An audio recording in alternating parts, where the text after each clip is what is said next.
Hello दोस्तों, कैसे हैं आप सभी का स्वागत है आपके अपने इस यूट्यूब चैनल हिंदी की बिंदी में। तो दोस्तों, आज हम ब्लॉग लेखन क्या है इसके ऊपर चर्चा करने वाले हैं। तो यूपीएससी का जो सिलेबस है उसके अंतर्गत ये टॉपिक दिया गया है ब्लॉग लेखन। तो आज इसी विषय पर हम चर्चा करने वाले हैं। तो सबसे पहले हमें आप सभी को बता दूं कि इसके यूपीएससी के काफ़ी सिलेबस का जो है मैंने आपको कवर करा दिया है। फिर भी कुछ टॉपिक जो है अभी रहते हैं, तो आप सभी अगर किसी टॉपिक पे चाहते हैं तो कमेंट बॉक्स में बता दीजिएगा, तो वो भी करवा दिए जाएंगे। इसके साथ ही अब जो जैसे कि समय अब कम रह गया है, तो कोशिश यही रहेगी कि अब अधिकतर जो है वो टेस्ट सीरीज़ वगैरह कराई जाए ताकि आपकी प्रैक्टिस अच्छे से हो सके। तो चलिए आज का टॉपिक हम शुरू करते हैं। ब्लॉग लेखन क्या है? तो ये शब्द जो है हमने कई बार सुना हुआ है। लोग अपने ब्लॉग्स बनाते हैं, ब्लॉग लिखते हैं। तो वास्तविकता में ये चीज़ होती क्या है? ब्लॉग लेखन होता क्या है?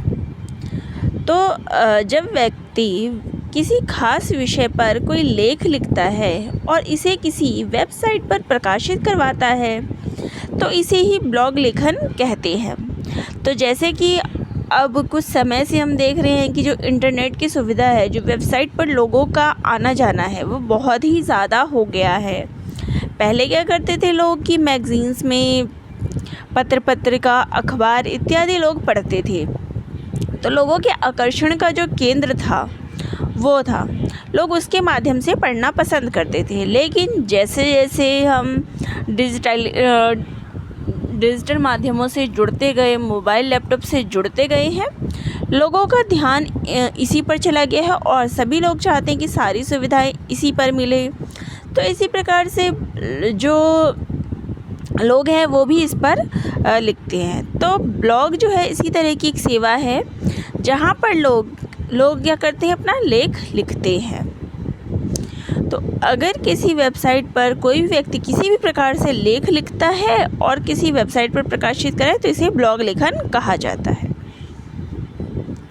तो अपने विचारों को ज्ञान, अनुभव, रुचि के अनुसार लेख लिखना एक डिजिटल माध्यम है।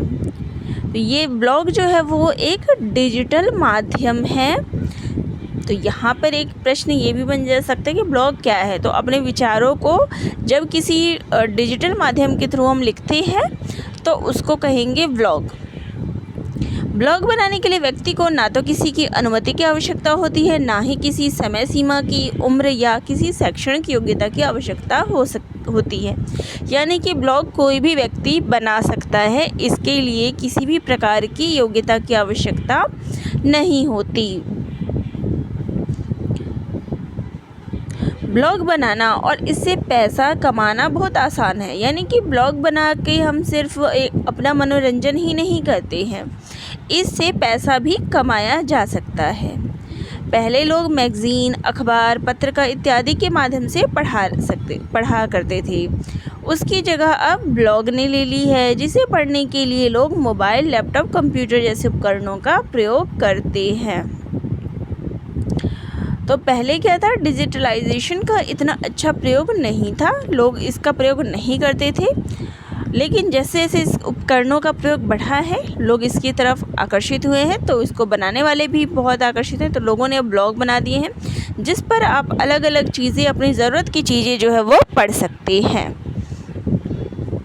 जो व्यक्ति ब्लॉग लिखता है उसको ब्लॉगर कहते हैं। तो यहाँ पर एक प्रश्न भी बन सकता है कि ब्लॉगर किसे कहते हैं? तो जो व्यक्ति ब्लॉग लिखता है उसको ब्लॉगर कहते हैं। जैसे कि यहाँ मैंने एक उदाहरण दिया है कि अगर आपको खाना बनाना पसंद है तो आप तरह तरह के व्यंजनों की जानकारी ब्लॉग के माध्यम से लोगों को दे सकते हैं।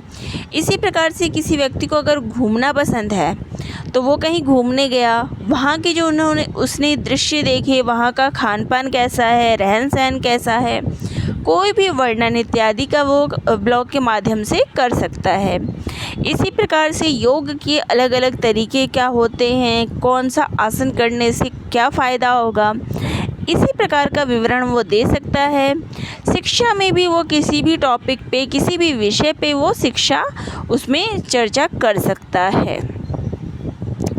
तो व्यक्ति को जिस भी विषय में रुचि हो वो अपनी इच्छा अनुसार उस पर ब्लॉग बना सकता है। अब बात करते हैं कि ब्लॉग की शुरुआत कहाँ से हुई है।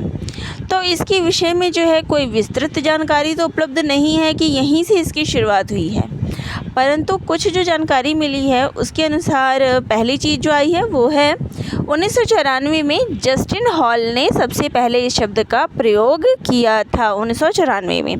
इसके बाद जो है वो जॉन बर्गर ने इसके लिए वेबलॉग शब्द का प्रयोग किया था और 1999 में पीटर मेलहोल्स ने ब्लॉग शब्द का, यहाँ ब्लॉग हो गया है, ये ब्लॉग है, तो ब्लॉग शब्द को प्रतिस्थापित किया था और व्यवहार में लाए थे।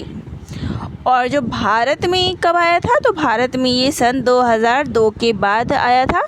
ब्लॉग लेखन की शुरुआत 2002 के बाद हुई थी।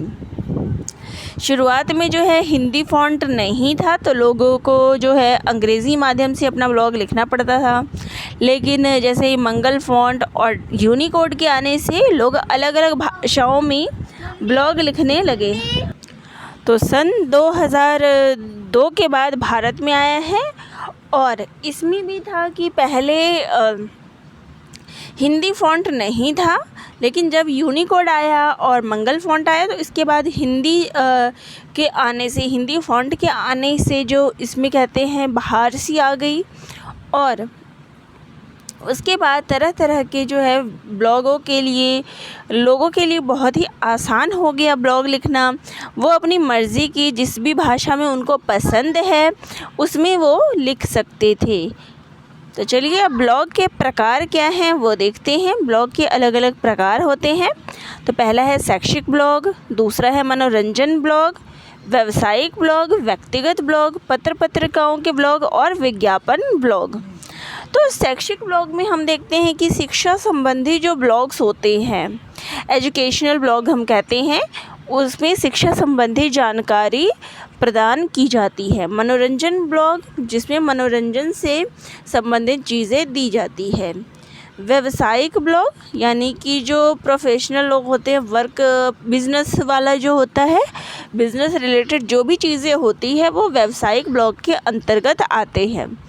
व्यक्तिगत ब्लॉग जिसमें लोग अपनी निजी कोई बात, कहीं घूमने गए, कोई घर में कोई ऐसी बात, हंसी मजाक, कुछ भी उनका जो व्यक्तिगत लोगों के साथ वो साझा करना चाहते हैं तो उसको वो व्यक्तिगत ब्लॉग के अंतर्गत लिखते हैं। इसी प्रकार से पत्र पत्रिकाओं के ब्लॉग भी लिखे जाते हैं। विज्ञापन ब्लॉग, कोई अपना विज्ञापन देना चाहता है तो उसका ब्लॉग भी वो लिखता है। तो ये ब्लॉग के अलग अलग प्रकार हैं। अब ब्लॉग बनाने के लिए क्या क्या सामग्री की आवश्यकता होती है। तो सबसे पहले इसके लिए चाहिए आदमी को कि उसमें ये गुणवत्ता होनी चाहिए, फिर विश्वसनीयता होनी चाहिए, प्रभावशीलता और अभिव्यक्ति की शैली, यानी व्यक्ति के अंतर्गत जो है वो ये गुण होना चाहिए कि वो ब्लॉग लिख सके। विश्वसनीयता यानी कि दूसरों का विश्वास अपने ऊपर ले सके और प्रभावशीलता लोगों पे अपना प्रभाव बना सके। अभिव्यक्ति की शैली व्यक्ति को जो है दूसरों पर अपनी बात पहुंचाने के लिए जो प्रभावशीलता चाहिए, जो प्रभाव चाहिए, बोलने की जो तरीके चाहिए वो उसके अंदर गुण होने चाहिए, तभी वो लिख सकता है, ब्लॉग बना सकता है। अब ब्लॉग लेखन के अंग, तो ब्लॉग लेखन के क्या क्या अंग हैं? लेखक, विषय, अभिव्यक्ति और पाठक तक पहुंचाना। तो ये जो है ब्लॉग लेखन के अंग हैं। तो लेखक यानी कि ब्लॉग लिखने के लिए सबसे पहले जो है एक लेखक की आवश्यकता है जो ब्लॉग लिखेगा। दूसरा हो गया इसके लिए सबसे महत्वपूर्ण चीज़ जो है वो है विषय। ब्लॉग लिखने के लिए विषय क्या चाहिए, किसी विषय पर आप बनाना चाहते हैं वो सबसे महत्वपूर्ण रखता है, क्योंकि विषय जितना आकर्षित होगा लोग उतने ही आपकी तरफ आकर्षित होंगे। अभिव्यक्ति, आपके अंतर क्या गुण हैं कि आप लोगों को उसमें बुला सकते हैं। फिर उसके बाद पाठक तक पहुंचाना, और अपनी बात आप पाठक तक कैसे पहुंचाएंगी, तो ये जो है उसके अंग है। अगला है ब्लॉग लेखक के गुण। तो ब्लॉग लेखक के क्या क्या गुण होने चाहिए? उसमें बहुज्ञता, ज्ञान संपन्नता, तटस्थता और विषय में पारंगत होना चाहिए और सद्भाव की भावना होनी चाहिए। यानी उसमें जो है बहुज्ञता यानी उसको जो है सब प्रकार की जानकारी उपलब्ध उसके पास होनी चाहिए। उसमें ज्ञान की संपन्नता होनी चाहिए। जिस भी विषय के बारे में वो लिख रहा है उसको संपूर्ण उस विषय की जानकारी होनी चाहिए, अपने उस विषय में पारंगत होना चाहिए, दूसरों के प्रति उसके मन में सद्भाव की भावना होनी चाहिए। अब है ब्लॉग लेखन के लिए आवश्यक चीज़ें क्या क्या है। तो सबसे पहले इसके लिए हमें डोमेन की आवश्यकता होती है कि डोमेन नेम जो है वो ख़रीदना पड़ता है, तो डोमेन नेम लेना पड़ता है। जैसे कि हम देख सकते हैं कोई भी अपना बना सकते हैं। जैसे अगर मैं अपना बनाऊं तो हिंदी की बिंदी blogspot.com करके ऐसे बना सकती हूं। तो वो जो लिखा जाएगा, जैसे कि मेरा अगर मैं अपना वेबसाइट बनाती हूँ, अपना ब्लॉग बनाती हूँ, तो हिंदी की बिंदी .blogspot.in, तो इस टाइप से मैं अपना ब्लॉग बना सकती हूँ। तो ये जो चीज़ कही जाएगी वो हो गया डोमेन। खैर मैंने अभी बनाया नहीं है तो ये मैंने बना नहीं रखा, एक मैं एग्जांपल दे रही हूँ आप सभी को। उसके बाद है होस्टिंग प्लान, कि होस्टिंग के लिए जो प्लान है उसको कहाँ होस्ट करना है, कहाँ पे, जैसे कि होस्टिंग वाली जो जगह होती है कहाँ पे उसको हम होस्ट करेंगे। वर्डप्रेस हो गया, ब्लॉगर हो गया, जहाँ हम अपने आप को अपना व्लॉग बना सकते हैं। थीम, हम किस थीम के ऊपर अपना ब्लॉग बना रहे हैं। प्लगिंग्स, यानी कि कहाँ से उसको जोड़ना है कि वो और लोगों तक पहुँचे या और लोग हमसे जुड़े। ब्लॉग बनाने के लिए प्लेटफॉर्म कौन से हैं, तो ये जो है ब्लॉगर और वर्डप्रेस, ये दो जो है मुख्य प्लेटफॉर्म है, और ये जो है वो फ्री में हम यहाँ अपना ब्लॉग बना सकते हैं। और जो ब्लॉग जो है वहाँ पे आपको पैसे देने पड़ते हैं ब्लॉग बनाने के लिए, अपनी वेबसाइट बनाने के लिए। लेकिन ये जो दोनों हैं यहाँ में आप अपना फ्री में ब्लॉग बना सकते हैं इन दोनों वेबसाइट पे। अब ब्लॉग लेखन शुरू करने की प्रक्रिया क्या है, तो यह जो है एक टेक्निकल यानी तकनीकी प्रक्रिया है।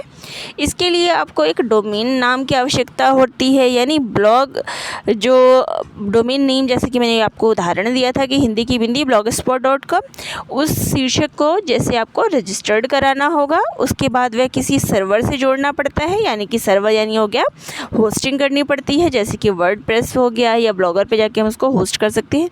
उसमें अपनी फिर विषय वस्तु यानी कि थीम जो लिखा हुआ था उसका समाविष्ट कर सकते हैं और किसी भी भाषा में इसका प्रयोग कर सकते हैं। और इसके बारे में अगर आप और जानकारी चाहेंगे तो वो गूगल पे आपको उपलब्ध हो जाएगी।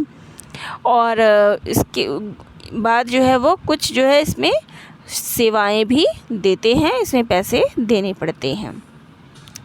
अब ब्लॉग लेखन की पद्धतियाँ क्या क्या है, किस किस प्रकार के ब्लॉग हमें देखने को मिलते हैं। इसमें हमें पद्यात्मक, जिसमें हमें कविता, गज़ल, दोहा, मुक्तक आदि देख सकते हैं। गद्यात्मक यानी कि कहानी, व्यंग्य, लघु कथा और उपन्यास आदि हम देख सकते हैं। आलोचनात्मक ब्लॉग भी होते हैं जिसमें लेख, आलेख, व्यंग्यात्मक, व्यवहारिक, भावात्मक, वर्णनात्मक और विवरणात्मक, तो ये जो है वो ब्लॉग के पद्धतियाँ हैं, किस किस प्रकार के हम ब्लॉग देख सकते हैं, क्या क्या पद्धतियाँ उसमें अपनाई जाती हैं। अब ब्लॉग लेखन करते समय क्या क्या सावधानियाँ अपनानी चाहिए, कि ये नहीं कि जो मन में आया हम हमेशा जाके वहाँ लिख दें, नहीं, उसके लिए कुछ सावधानियाँ भी अपनानी पड़ती है। सबसे पहले है विषय का चयन। तो जब भी हम ब्लॉग लिखें तो उसके लिए विषय का चयन बहुत ही सोच समझकर करना चाहिए, क्योंकि विषय ब्लॉग लेखन के लिए बहुत ही महत्वपूर्ण है। ब्लॉग लेखन में मानक भाषा बहुत ध्यान में रखनी चाहिए, यानी अगर आप हिंदी में ब्लॉग कर रहे हैं तो उसमें भाषा में कोई व्याकरण की त्रुटि ना हो, वो बात आप ध्यान में रखें। और तीसरा कि इसमें जैसे लेखन की स्वतंत्रता है, तो यहाँ इसका तात्पर्य यह नहीं कि हम कुछ भी जाके लिख दें, इसमें किसी भी प्रकार की अशुद्धियाँ नहीं होनी चाहिए। इसके बाद है गाली गलौज अथवा अश्लील शब्दों का प्रयोग नहीं करना चाहिए, क्योंकि पाठक जो है वो ऐसी भाषा को पसंद नहीं करते हैं। फिर है किसी की निंदा या किसी बात का या किसी व्यक्ति पर गलत टिप्पणी नहीं करनी चाहिए। तो ये जो थी वो ब्लॉग लिखने से पहले जो कुछ सावधानियां हैं वो ज़रूर ध्यान में रख लें। अब इसका प्रचार प्रसार कैसे करेंगे कि ब्लॉग लेखन जो है वो अन्य लोगों तक पहुँचे। तो ब्लॉग लेखक जो है अपने ब्लॉग का प्रचार प्रसार स्वयं ही करता है। विज्ञापन जो है वो फेसबुक पे, व्हाट्सएप पे या एसएमएस के ज़रिए जो है वो इसका प्रचार प्रसार कर सकता है। इसके अलावा लेखक क्या करेगा कि आकर्षक छायाचित्र, उसमें अलग अलग चित्र लगा देगा और जिससे विषय जो है वो और भी ज़्यादा रोचक लगेगा, तो पाठक जो है वो स्वयं ही उस ब्लॉग की प्रतीक्षा करेगा। अब ब्लॉग के अन्य नाम हम देख लेते हैं। तो इसका नाम जो है हम ब्लॉग को कहेंगे चिट्ठा, जैसे चिट्ठाकारिता हो गया या चिट्ठा, या फिर वेब दैनिकी। तो ये ब्लॉग के अन्य नाम हैं। अब यहाँ पे मैंने आपको कुछ ब्लॉग की सूची दी है, जैसे कि नव साहित्यकार। तो नव साहित्यकार जैसे उसका नाम हो गया navsahityakar.blogspot.in। इसी प्रकार से अन्य नाम है ब्लॉग वाणी, ब्लॉग वार्ता, चिट्ठा जगत, देसी पंडित, अक्षरग्राम नेटवर्क, देसी व्लॉगर्स, हिंदी व्लॉगर्स, हमारी वाणी या फिर और ब्लॉग सेतु। तो ये जो थे वो कुछ ब्लॉग के नाम थे जो मैंने आपको बताए हैं। तो चलिए आज का टॉपिक हमारा यहीं समाप्त होता है। तो आप सभी को ये कैसा लगा कमेंट बॉक्स में कमेंट करके ज़रूर बताइएगा कि ब्लॉग के बारे में आपको जो संपूर्ण जानकारी है ब्लॉग लेखन को लेके वो पता चल गई होगी। फिर भी अगर कुछ ना समझ में आया हो, किसी चीज़ में कोई समस्या हो, तो कमेंट बॉक्स में कमेंट करके ज़रूर बताइएगा। और इसका लिंक, इसका जो PDF है वो मैं अपने टेलीग्राम पे भी प्रोवाइड कर दूँगी। तो चलिए दोस्तों, आप सभी का बहुत बहुत धन्यवाद।